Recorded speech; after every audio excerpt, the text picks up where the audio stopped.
Jemaah yang dimuliakan Allah SWT, aku hukum jami'an fillah, saya cinta kalian semua karena Allah SWT.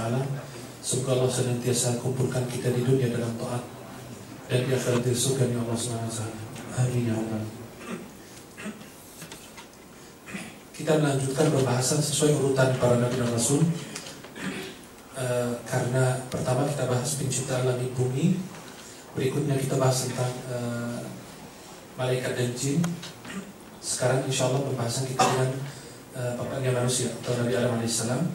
Berikutnya Nabi Nuh. Karena Nabi Nuh itu adalah Rasul pertama di muka bumi.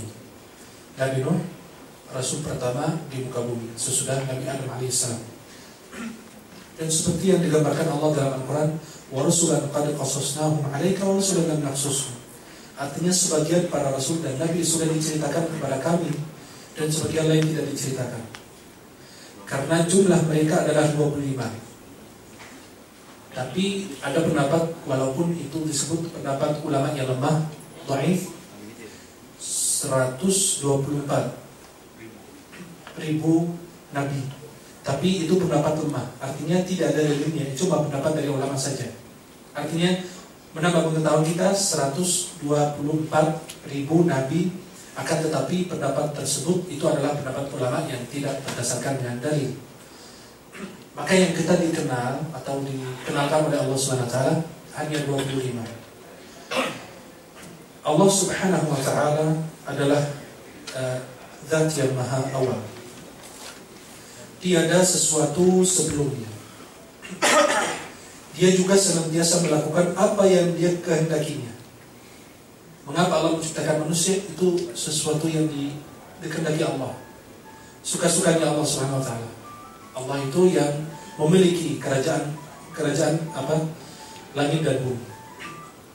Maka tatkala hikmah Allah yang luas, ilmunya yang menyeluruh, menuntut diciptakannya Nabi Adam sang bapaknya manusia, Allah mengumumkan hal tersebut kepada siapa?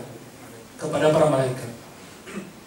Allah berfirman, Inni ja'ilun fil ardi khalifah. Sesungguhnya saya ingin menjadikan khalifah di muka bumi untuk menggantikan makhluk-makhluk sebelum mereka yang hanya diketahui oleh Allah Subhanahu wa ta'ala. Maka malaikat protes, kenapa engkau ya Allah menciptakan manusia itu padahal mereka akan merusakkan? Dari mana mereka sudah tahu? Kata ulama tafsir, sebagian ulama tafsir mengatakan dalam kitab Umdatut Tafsir karangan Syekh Ahmad Syakir rahimahullah, itu adalah kesimpulan dari tafsir Ibnu Katsir. Beliau menyatakan bahwa ada makhluk-makhluk sebelum Nabi Adam di muka bumi, tapi tidak diberitahukan oleh Allah SWT. Sebagian ulama lain mengatakan itu adalah jin dan syaitan, dan merusakkan di muka bumi, lalu diusir oleh malaikat dari bumi ke laut, ke hutan dan lain sebagainya. Maka mereka malaikat protes bukan karena mereka menolak apa yang dikehendaki Allah, tidak. Mereka, ya Allah, sayang sekali gitu, kalau diciptakan makhluk itu akan merusakkan di atas muka bumi. Maka malaikat mengatakan apa? Qalu ataj'alu fiha man yufsidu fiha wa yasfiku ad-dima'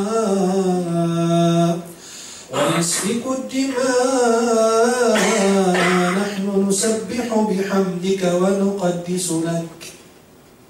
Engkau ya Allah ingin menciptakan makhluk itu akan merusakkan di atas muka bumi, dan pertumpahan darah itu banyak nanti.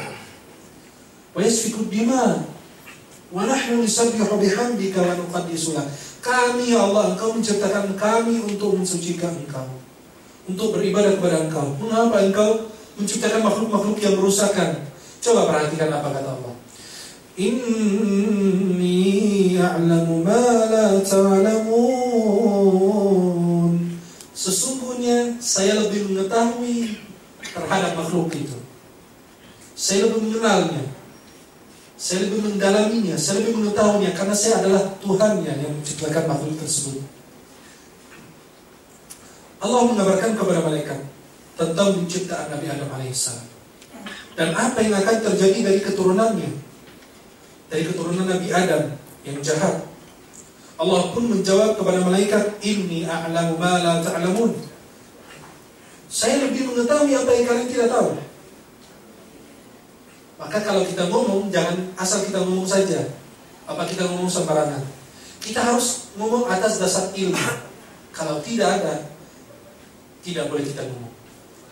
Dalam hadis yang sahih riwayat Bukhari dan Muslim dari Abu Hurairah radhiyallahu anhu, "Man kana yu'minu billahi wal yawmil akhir falyaqul khairan aw liyasmut." Barang siapa beriman kepada Allah dan hari akhir, hendaklah dia bicara baik atau diam. Di daerah dekat rumah saya, orang mengkafirkan perempuan, mengatakan dia orang kafir.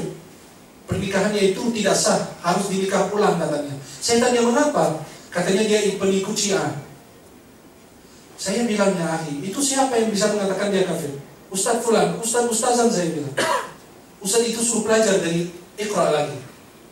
Orang Syiah itu berbeda-beda, berkelompok-kelompok. Itu Syiah bukan satu macam. Syiah Rafidah, ya oke, terkutuk.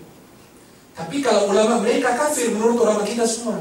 Ulama orang Syiah itu kafir menurut ulama kita, sepakat Ahlussunnah Jamaah. Tapi orang awam mereka itu kasihan, nggak boleh kita kafirkan. Saya panggil tuh perempuan rumah saya. Kamu cinta Abu Bakar Umar? Iya cinta. Anda sholat 5 waktu? Iya. Orang tua Anda sholat Jumat? Iya. Pernah mencela sahabat-sahabat Nabi, istri Nabi? Tidak pernah. Sudah, kita tetap husnuzon. Maka dia bicara atas dasar apa?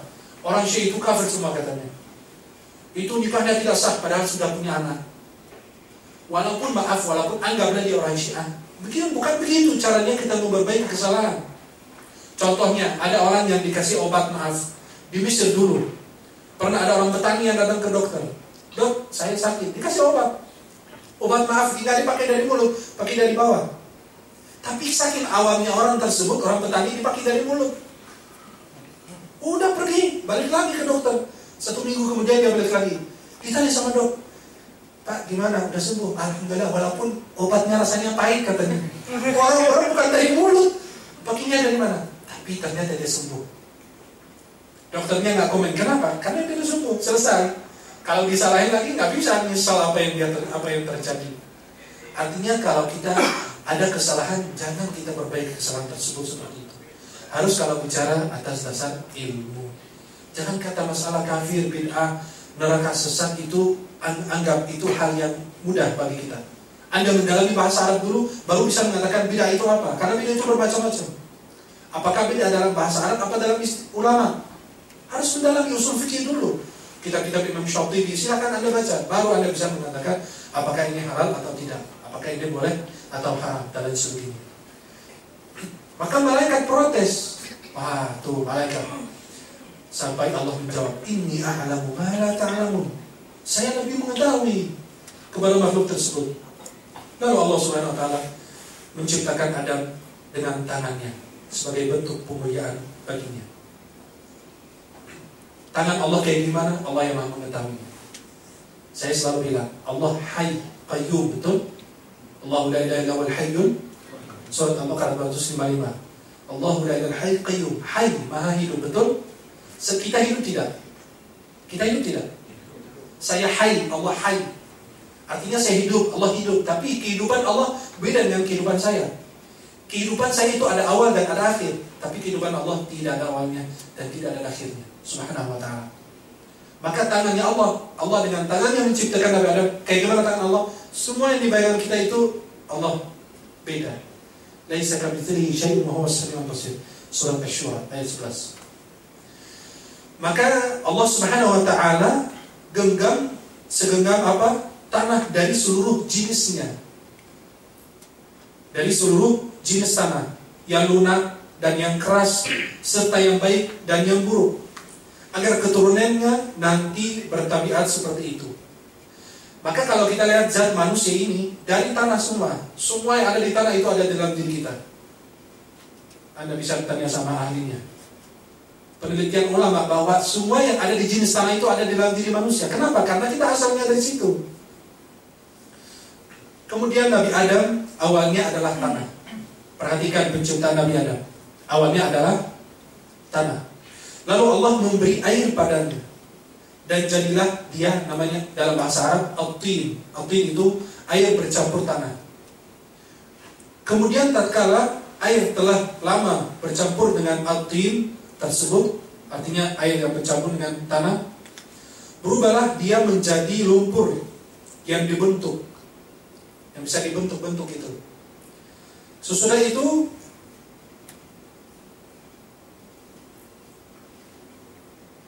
Allah Subhanahu wa ta'ala mencampur air tersebut itu, air dengan tanah yang berwarna hitam. Coba perhatikan tuh penciptaan Nabi Adam. Lalu Allah Subhanahu wa ta'ala pun mengeringkannya. Dikeringi itu apa? Tanah tersebut sampai kering dulu. Kemudian apa yang terjadi? Setelah membentuknya, mengeringkannya, setelah membentuknya, jadilah dia seperti tembikar, tembikar. Itu karena Allah membentuknya dulu. Coba lihat prosesnya, mulai dari air, tanah, kemudian dicampur dengan air, dari air campur dengan yang lain, terus jadi kayak bentuk. Apa dibentuk itu oleh Allah SWT? Biar kalau roh sudah masuk ke dalam, langsung dia hidup. Kalau roh sudah masuk ke dalam makhluk tersebut, langsung dia hidup. Yang memiliki suara. Tembikar itu yang sudah dibentuk oleh Allah Subhanahu wa taala. Kemudian Allah Subhanahu wa taala pada tahapan ini Nabi Adam masih berupa jasad tanpa roh, masih dalam bentuk jasad saja, kayak orang mati. Perhatikan orang mati, gak ada nafasnya, gak ada apa-apa. Yang menggerakkan dia adalah roh. Kalau tidak ada roh di dalam badan manusia, berarti tidak ada kehidupan dalam badannya.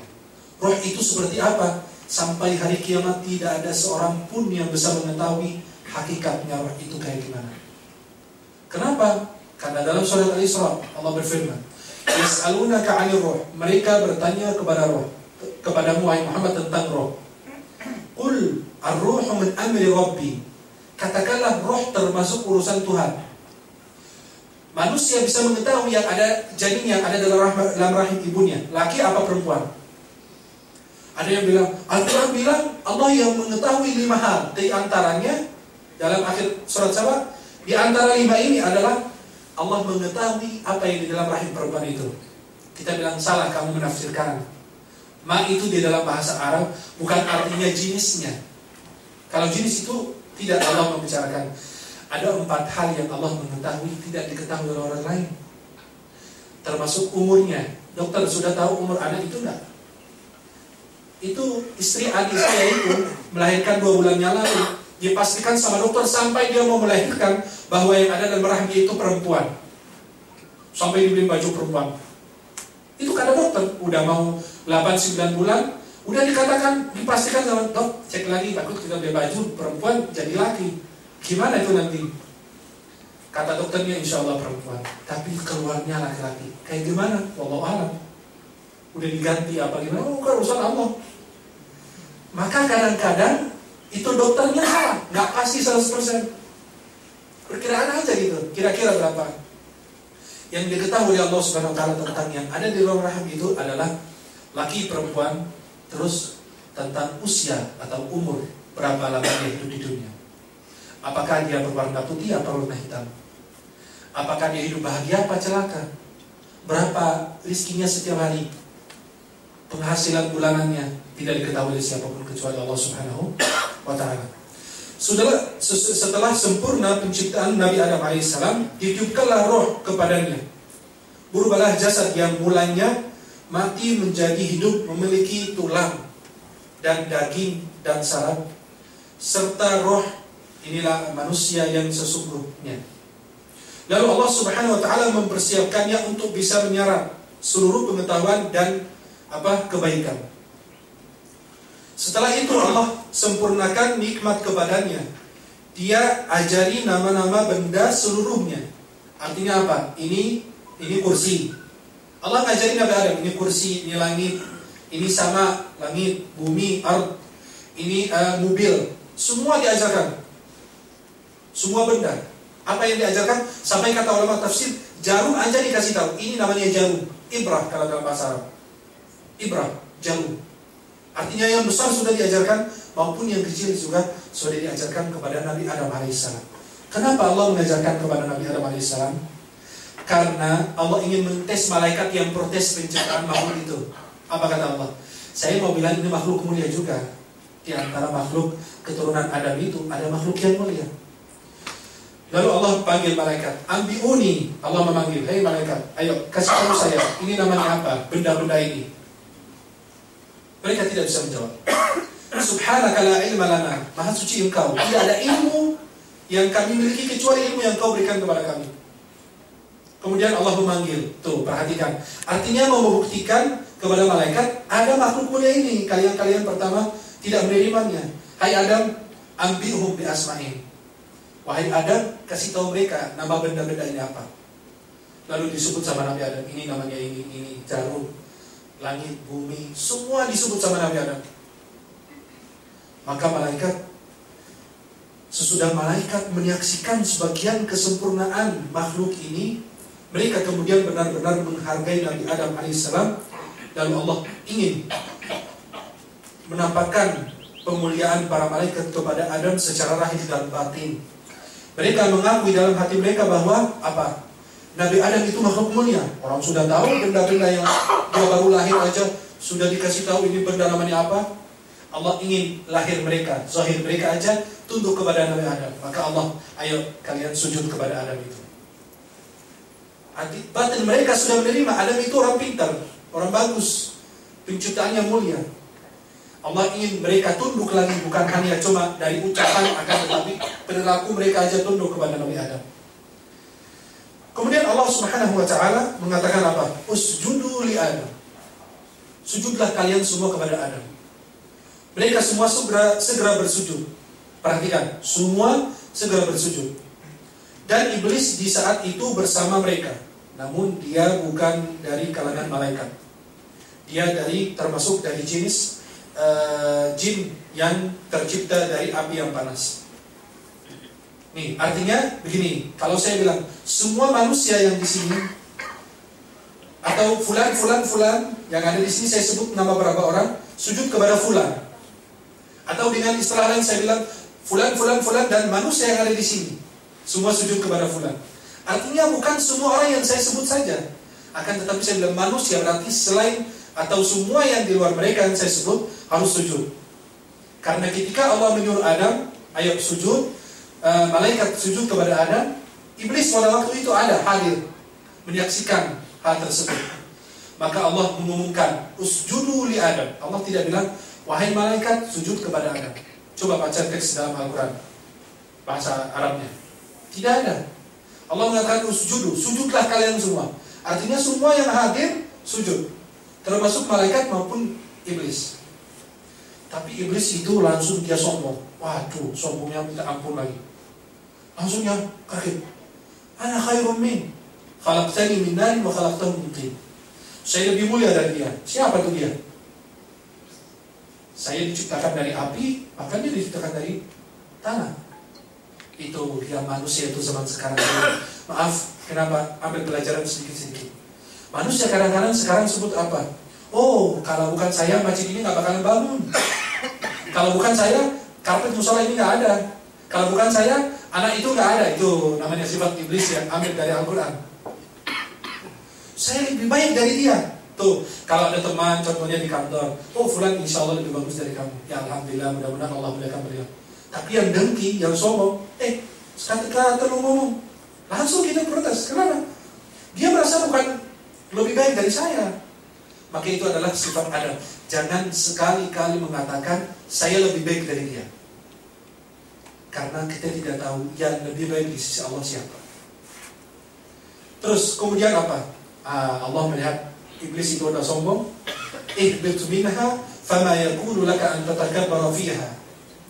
Ihbit, turunlah dari surga tersebut, karena surga itu tidak ada yang bisa menemukan dirinya, tidak ada yang bisa bangga, tidak ada yang bisa dengki. Ayo turun dari surga tersebut. Kemudian apa kata iblis? Saya mau turun dari surga tapi dengan satu syarat, satu permintaan. Kata Allah apa? Qala rabbi anzirni fa'anzirni ila yaumi yub'atsun. Apa kata dia? Ya Allah, saya setuju turun dari surga, tapi minta satu saja. Saya ditunda sampai hari bangkitan. Artinya jangan saya mati, saya tetap hidup, kata iblis. Maka kata ulama, iblis yang pertama kali sujud untuk Adam masih hidup, nggak mati. Bekerja 24 jam, nggak pernah capek, nggak pernah lelah. Maka itu iblis bilang, ya Allah, saya setuju turun dari surga, tapi dengan syarat atau dengan permintaan, katanya. Ternyata Allah Subhanahu wa taala mengatakan, qala fa innaka minal mundharin, saya akan berikan apa yang kau mau. Kemudian iblis apa mengatakan? Coba ancaman dia, dan semua yang dia janjikan dia membuktikannya sekarang.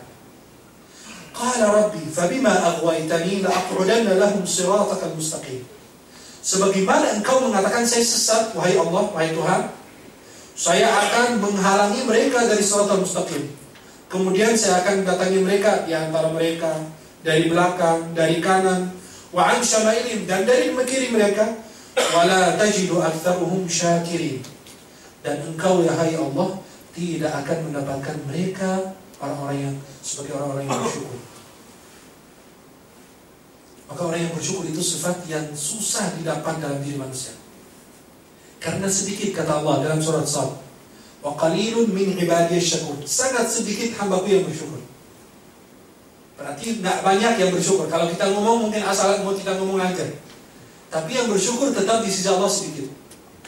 Karena bersyukur itu ada 3 tandanya. Pertama, mengucapkan kalimat alhamdulillah.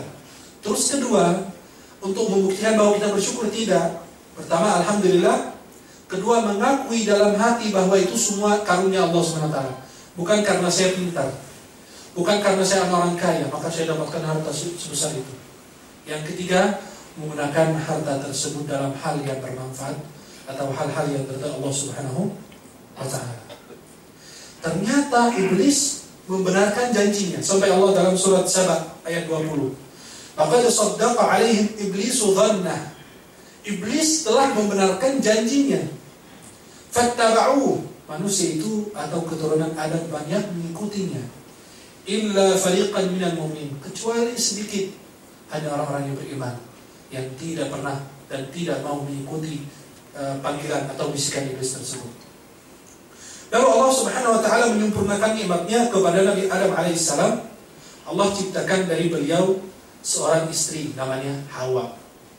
Diciptakan dari tulang rusuknya Adam alaihissalam. Pasangan dari jenisnya dan bentuknya agar dia tenteram kepadanya. Kalau Nabi Adam diciptakan makhluk beda dengan makhluk manusia, mungkin beliau takut dan tidak merasa tenteram. Maka Allah menciptakan dari jenisnya adalah Hawa. Kemudian Allah sesudah menciptakan Hawa, kata ulama tafsir itu dalam Qasasul Anbiya, kisah para Nabi, Imam Ibnu Katsir mengatakan, Adam lagi tidur, tiba-tiba Allah menciptakan, mengambil dari tulang rusuknya Adam, lalu menciptakan Hawa. Sudah dia terbangun, dia kaget, itu makhluk siapa tuh? Karena dia sendirian di atas muka bumi atau di dalam surga Allah SWT. Dia melihat, apa ini makhluk ini kayak gimana? Dia kaget dengan perempuan. Maka Allah SWT mengatakan, ini adalah istrimu yang diciptakan dari jenis kamu sendiri. Maka Allah mengabarkan kepada mereka, wahai Adam dan Hawa, hati-hatilah, berhati-hatilah kalian, karena syaitan itu adalah musuh nyata buat kalian. Jangan sampai dia mengeluarkan kalian dari surga Allah Subhanahu wa taala. Terus, dan jangan kalian makan dari tempat-tempat yang dilarang oleh Allah Subhanahu wa taala. Tempat itu apa? Satu pohon saja yang di surga. Artinya, silakan wahai Adam. Itu berpakaian. Mereka berdua berpakaian. Allah katakan apa? Silakan masuk, makan dari surga apa yang kau mau. Kecuali jangan mendekati pohon khuldi. Pohon itu tidak dikasih tahu sama ulama atau Rasulullah. Pohon itu ditafsirkan banyak oleh ulama, tapi tidak ada dari Rasulullah. Ini pohon namanya pohon apa, apel atau pohon apa, tidak ada sama sekali. Maka itu pohon yang dilarang oleh Allah Subhanahu wa taala. Wala taqrabu hadhihi syajarah. Jangan kalian bukan makan saja, mendekatinya aja jangan. Artinya apa? Jangan, bukan Allah mengatakan dalam Al-Quran jangan berzina, tidak. Kata Allah, jangan mendekati zina. Karena kalau kamu ambil langkah-langkah menuju zina, pasti kamu akan masuk ke dalam zina, tergelincir di situ. Maka kamu berusaha jangan mendekati tempat tersebut, karena godaannya banyak. Contohnya, ada yang bilang, Pak, maaf saya mau pulang, saya bawa motor, teman saya mau diantar katanya. dia mencingin sama saya, boleh nggak? Pak, lebih bagus jangan, bahaya, nanti ngerem terus. Nah, itu pertama. Kenapa? Menjauhkan, oh saya tidak ada Pak, dia sudah nikah, saya juga sudah nikah. Oh maaf, iblis itu nggak kenal yang sudah nikah, nggak, jangan. Bahkan godaannya lebih besar untuk orang yang sudah nikah. Maka nikah lagi, sudah nikah lagi, nggak habis-habisnya. Coba perhatikan ini. Maka kata Allah, jangan dekati pohon tersebut. Artinya bukan jangan makan, jangan dekati aja. Dia jauh situ, jangan, jauh. Lebih bagus. Kenapa? Karena godaannya nanti banyak. Oh kamu penasaran, oh pohonnya begini, buahnya begini, oh saya mau coba ya. Maka ternyata iblis, kata Allah, kalau kamu makan dari pohon tersebut, kamu akan telanjang berdua. Dan kamu tidak akan mendapatkan kebaikan sesudah kamu makan dari pohon tersebut. Kemudian iblis itu atau syaitan mendekati mereka dengan bisikannya, dia merayu mereka, wah kamu coba, kalau kamu makan dari pohon itu, kamu akan kekal abadi di surga. Tapi coba aja. Banyak itu kanan kiri, nggak capek dia, nggak lelah. Dia berusaha semaksimal mungkin agar Adam makan dari pohon tersebut. Kemudian mereka berdua makan. Kemudian Allah Subhanahu Wa Taala memanggil mereka.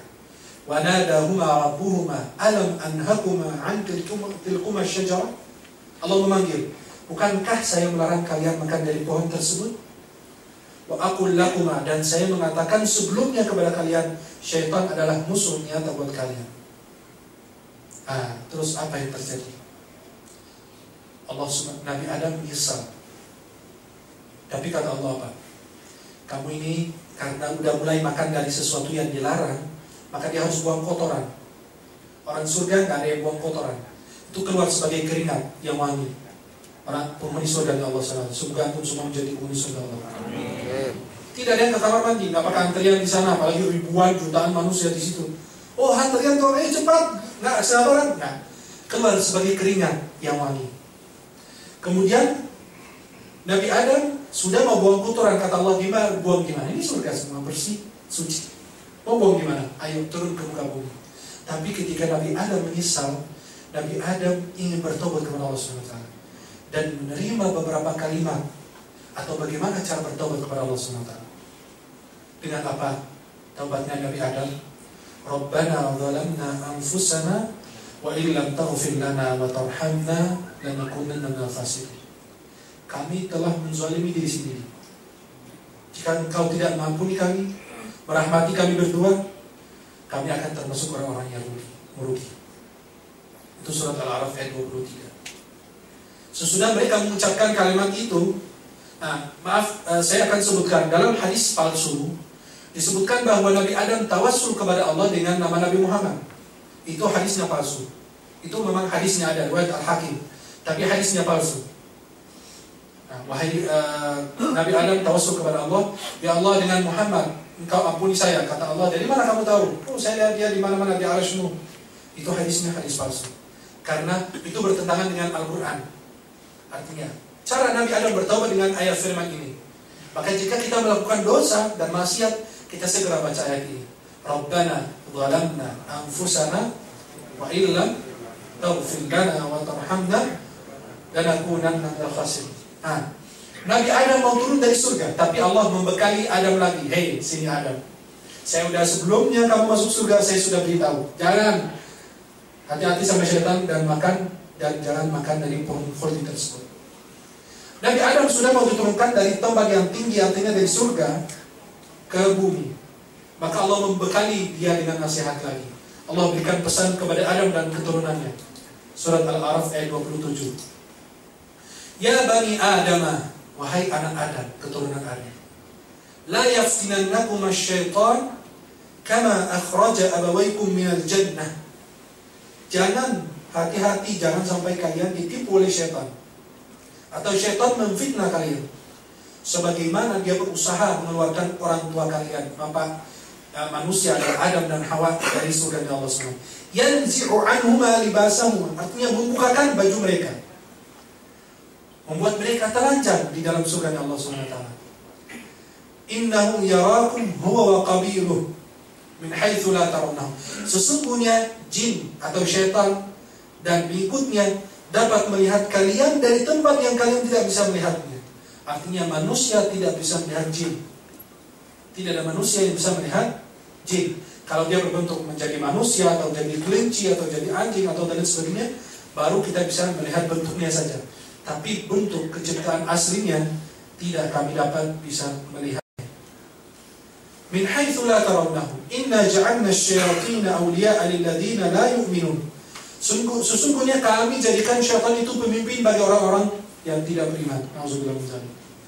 Ini adalah kesimpulan atau kisah secara singkat Nabi Adam alaihissalam. Kenapa saya singkat kisahnya dalam satu kali? Karena kisah Nabi Adam itu panjang lebar dan banyak hadis-hadis yang tidak bermanfaat buat kita mengetahuinya. Seperti orang yang bertanya, dari mana mahar apa yang diberikan Adam kepada Hawa?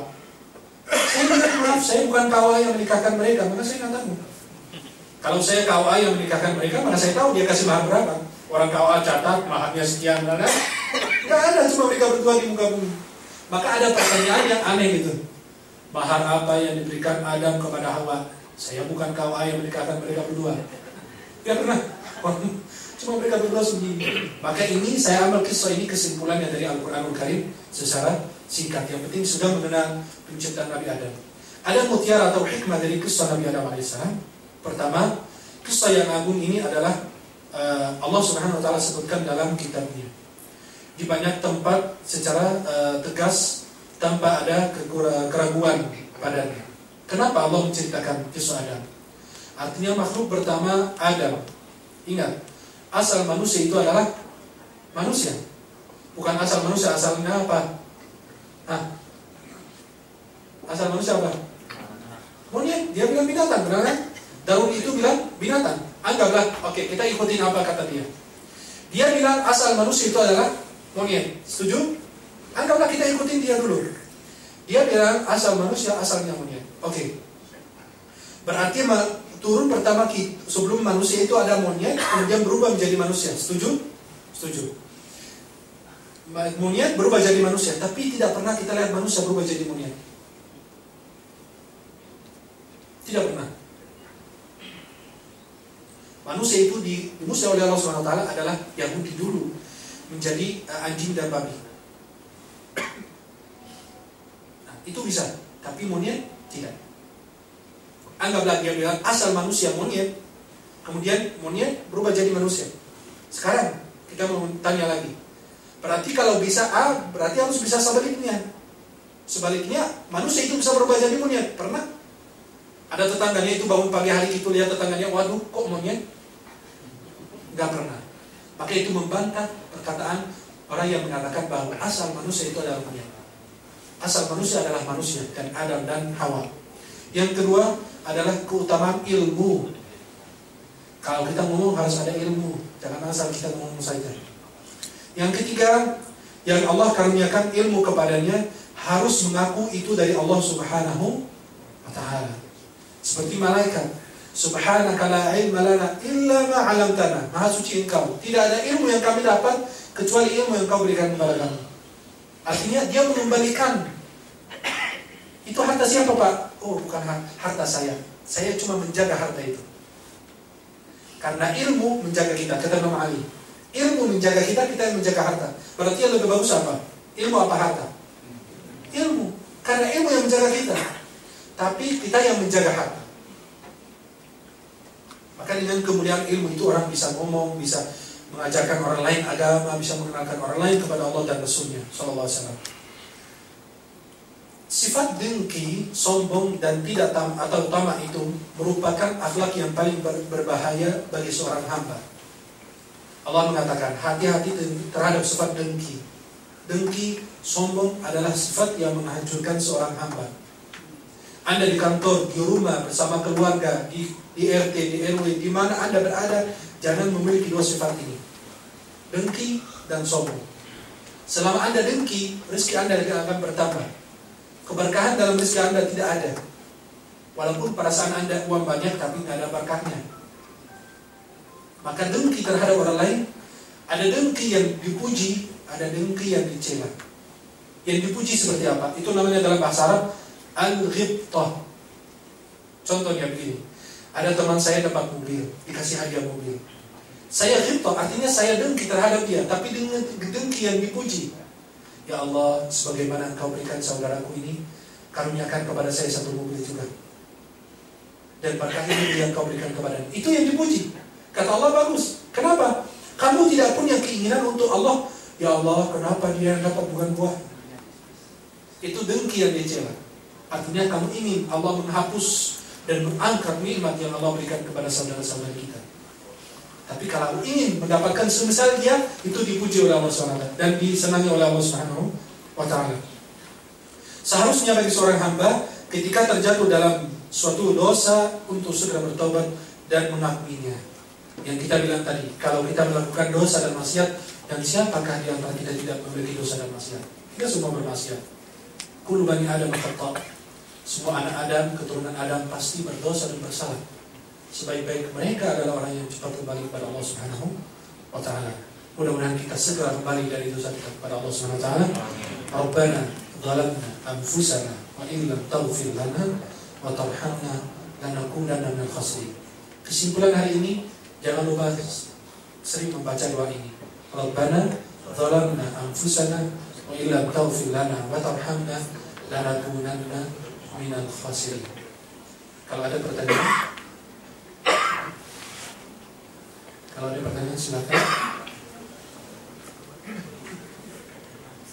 Coba. Pada saat penciptaan biasa kan malaikat jemput dari iblis. Pada saat itu apakah iblis langsung diusir atau enggak? Tidak diusir langsung. Karena dia punya permintaan dari Allah SWT. Waktu Allah menyuruh mereka bersujud, ada iblis minta ditunda sampai hari kebangkitan. Artinya jangan saya mati dulu. Kenapa? Dia punya keinginan untuk menggoda manusia. Kalau seandainya kita anggaplah dia sudah disuruh sujud, kemudian dia nggak mau diusir, nggak bakalan ada bisa keluar dari surga, kan? Nah, maka itu sesudah itu Allah murka terhadap dia, Allah marah terhadap dia, tapi tidak diusir langsung. Diusir ketika Adam sudah makan dari pohon-pohon tersebut, turun ke muka bumi, baru diusir si iblis tersebut. Itu yang diceritakan dalam Al-Quran dan Sunnah. Allah. Silakan, ada pertanyaan. Tapi doa yang tadi boleh dibaca di dalam Quran? Boleh. Begini, baca Quran dalam sholat tidak diperbolehkan, artinya dalam ruku dan sujud. Tapi lebih utama dalam sujud. Kalau Anda baca Quran sebagai doa boleh, tapi sebagai Quran tidak boleh. Artinya saya baca Rabbana zalamna anfusana sebagai doa, bukan sebagai Quran. Kalau sebagai Quran, artinya niatnya karena ini Quran, tidak boleh. Tapi kalau niatnya karena doa, itu tidak mengapa, kata ulama. Tidak mengapa. Wallahu a'lam. Sebelum salam, itu ada doa yang dianjurkan oleh Nabi, 4 doa. Itu lebih utama, boleh kita sambungin dengan doa Rabbana zalamna. Allahumma inna a'udzubika min adzabin nar, wa fitnatil qabr, fitnatil mahya wal mamat, wa fitnatil masiihid dajjal. Disambung Rabbana zalamna anfusana wa illam taghfir lana wa tarhamna lanakunanna minal khasirin. Ada yang sambung lagi Rabbana atina fid dunya hasanah wa fil akhirati hasanah wa qina adzabannar. Tapi anggaplah ini doa, bukan Quran. Itu saja. Allahu a'lam. Silakan kalau ada pertanyaan lagi. Tidak ada pertanyaan lagi. Sudah? Alhamdulillah. Saya pernah dengar katanya kalau untuk supaya membedakan doa sama Al-Quran, di awalnya Allahumma ini katanya ditambahkan. Tidak, kembali ke niat. Seperti sholat, antum sholat ini sekarang, tapi nggak tahu saya antum sholat apa. Itu hampir sama, orang sholat zuhur 4 rakaat, sholat sunnah juga ada 4 rakaat, benar kan? Anda nggak tahu antum sholat apa, apakah sunnah apa wajib. Makanya yang membedakan niat antum yang sedang sholat. Kayak Anda baru masuk ke dalam masjid, habis udah selesai sholat, ada yang sedang sholat sendirian. Anda kira lagi sholat zuhur, ini lagi sholat sunnah, benar kan? Anda nggak tahu niatnya apa, maka saya ikut aja gitu. Dalam mazhab Syafi'i boleh, karena boleh mengikuti orang yang sedang sholat sunnah. Kalau mazhab yang lain tidak diperbolehkan, tidak disunahkan. Nah, maka yang membedakan ini Quran apa doa, niat kita. Nggak harus pakai Allahumma. Allahumma. Ada pertanyaan lagi? Apa sudah? Alhamdulillah. Pak,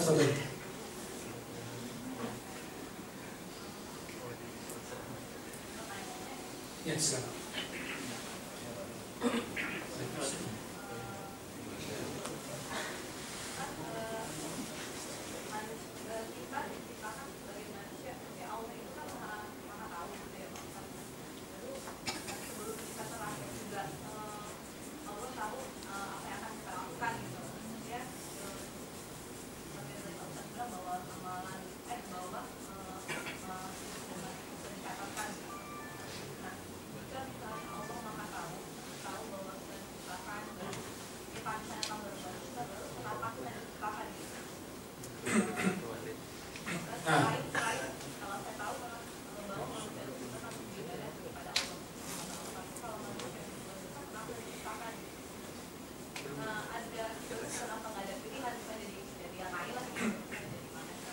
Begini kata Nabi, "Lau lam tudhnibuna la adhhaba Allahu bikum wa jaa'a biqaumin yudhnibuna fa yastaghfiruna fa yaghfiruna." Kata Nabi SAW dalam hadisnya, jika kalau kalian tidak bermaksiat, tidak berdosa, Allah akan membinasakan atau mematikan semua, mewafatkan kalian semua, kemudian menghidupkan atau mendatangkan kaum yang bermaksiat lalu bertobat kepada Allah Subhanahu wa taala. Maka Allah Subhanahu wa taala itu ada sesuatu yang kita serahkan kepada Allah, tidak boleh kita tanya, mengapa kamu ini? Karena itu adalah hak mutlak Allah Subhanahu wa taala. Tapi kita boleh berpikir, boleh kita berpikir, gimana ini Allah kok kalau kita maksiat, kenapa Allah menciptakan kita? Artinya Allah Subhanahu wa taala ingin membuktikan bahwa saya menciptakan makhluk yang baik, ada yang buruk. Dan yang buruk ketika bertobat Allah mengampuni dosanya. Dan ada hal-hal yang tidak diketahui kecuali Allah Subhanahu wa taala. Seperti ada yang bilang sama saya, kenapa salat zuhur 4 rakaat, salat maghrib 3 rakaat? Ya, itu ketetapan Allah. Nanti kalau udah meninggal atau masuk surga, ayo diskusi sama Allah, mengapa dulu di dunia 4 rakaat ini 3 rakaat? Tapi kalau seandainya kita tidak berdosa, tidak bermaksiat, berarti kita bukan di bumi, kita di langit, kita malaikat. Nah, maka kita dibedakan di antara, namanya kalau di atas itu al-alamul ulwi, penduduk langit itu namanya al-alamul ulwi yang tinggi, ada yang rendah, al-alamul sufli, alam sufli yang rendah. Artinya al-alamul ulwi kalau mereka tidak bermaksiat, kita juga tidak bermaksiat, ngapain kita hidup di bumi? Mesti kita hidup juga di langit. Tapi Allah ingin membedakan, ada yang baik, ada juga yang buruk. Dan di antara yang buruk itu ada yang melakukan kebaikan di antara manusia. Nah, itu dan ada kehendak Allah Subhanahu wa taala yang Allah Maha mengetahuinya. Kita diberitahukan, dan itu adalah sebagai cobaan buat kita. Allah menguji kita di dunia. Liyabluwakum ayyukum ahsanu amal, surat Al-Mulk. Agar Allah menguji kalian siapa yang terbaik amal perilakunya. Allahu a'lam. Sudah, tidak ada pertanyaan lagi insyaallah. Ada pertanyaan? Sudah insyaallah. Ya, bismillahirrahmanirrahim. Kita tutup dengan doa Nabi Adam alaihissalam. Lalu kita tutup dengan doa kafaratul majlis. Rabbana zalamna anfusana wa in lam taghfir lana wa tarhamna lanakunanna minal khasirin. Rabbana